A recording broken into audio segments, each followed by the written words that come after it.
तो वहीं उत्तराखंड के पूर्व मुख्यमंत्री हरीश रावत ने मौन उपवास रखा। हल्द्वानी के स्वराज आश्रम में हरीश रावत के साथ पूर्व कैबिनेट मंत्री यशपाल आर्य भी मौजूद रहे। 10 नवंबर को कांग्रेस की विजय शंखनाद संकल्प जनसभा को रामलीला ग्राउंड में अनुमति न मिलने के मामले में हरीश रावत ने मौन उपवास रखा है। अब कांग्रेस की विजय शंखनाद संकल्प रैली कल हल्द्वानी के रामलीला ग्राउंड में आयोजित होगी, जहां से कांग्रेस 2022 के विधानसभा चुनाव का बिगुल फूकेगी। विजय शंखनाद संकल्प जनसभा के जरिए कांग्रेस पार्टी के एकजुट होने का मैसेज भी जनता के बीच देने की कोशिश करेगी।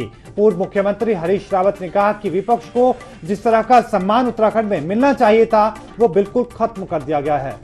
और राज्य सरकार ने जानबूझकर कांग्रेस की विजय संकल्प शंखनाद रैली को हल्द्वानी के रामलीला मैदान में नहीं होने दिया। इससे साफ जाहिर है कि उत्तराखंड में विपक्ष की आवाज को दबाने का काम किया जा रहा है। लेकिन सरकार जैसे विपक्ष की आवाज दबाने का काम कर रही है, वैसे ही 2022 में जनता बीजेपी को दबा देगी। वहीं मौन उपवास कार्यक्रम में हरीश रावत के साथ पूर्व कैबिनेट मंत्री यशपाल आर्य भी मौजूद रहे। यशपाल आर्य ने कहा कि कांग्रेस की विजय संकल्प शंखनाद जनसभा से बीजेपी बुरी तरीके से घबराई हुई है। यह बीजेपी की घबराहट ही है कि उन्होंने कांग्रेस की विजय संकल्प शंखनाद जनसभा को लेकर बाधा उत्पन्न कर दी।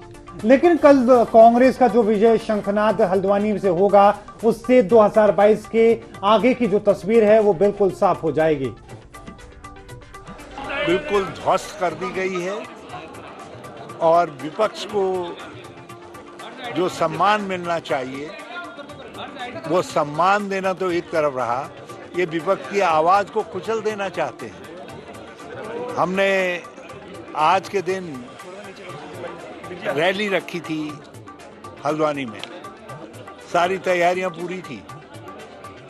मुख्यमंत्री जी ने आफ्टर थॉट के रूप में उसको दर्शाया और वास्तविक उद्देश्य ये था कि किसी तरीके से हो जो कांग्रेस की रैली की तैयारियां हैं वो तैयारियां जो है गड़बड़ा जाए। लेकिन जिस तरह के हालात बन रहे हैं, जिस तरह से अधिनायकवादी शक्तियां लोकतंत्र पर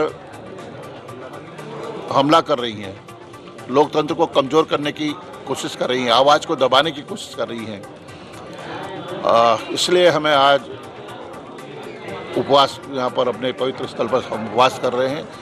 जैसा आपने देखा है कि हमारी रैली पूर्व निर्धारित थी और वो रैली आज के दिन ही हमने प्रस्तावित थी, पूर्व निर्धारित थी और हमने परमिशन ली, अनुमति ली, पार्किंग की अनुमति ली, रैली स्थल की अनुमति ली। उसके बावजूद एक सोची समझी साजिश के तहत मुझे लगता है कि कांग्रेस को सक्रियता से, कांग्रेस की इस रैली से भारतीय जनता पार्टी में खलबली मची हुई है, घबराहट है। आनंद में शासन के दबाव में हमको रात्रि परसों प्रशासन के द्वारा कहा जाता है कि जो आपको पार्किंग स्थल हमने अलॉट किया था वहाँ पर मुख्यमंत्री जी का कार्यक्रम प्रस्तावित हो गया है और आपके कार्यक्रम के लिए अब हमारे को पार्किंग स्थल उपलब्ध कराना संभव नहीं। तो कहीं ना कहीं सबसे बड़ा विषय ये आता है कि जब पहले से कार्यक्रम निर्धारित था और प्रशासन की जानकारी में भी था और पूर्व में भी जो कार्यक्रम होते आए हैं, कभी हमने नहीं देखा कि स्टेडियम में कोई सरकारी कार्यक्रमों का इस प्रकार से आयोजन हुआ है। अधिकांशतः जो भी सरकारी कार्यक्रम होते हैं वो हमने देखा MB डिग्री कॉलेज के पीछे ही अक्सर होते आए हैं। लेकिन जानबूझकर रैली को रोकने के लिए, रैली को फेल करने के प्रयास करने की कोशिश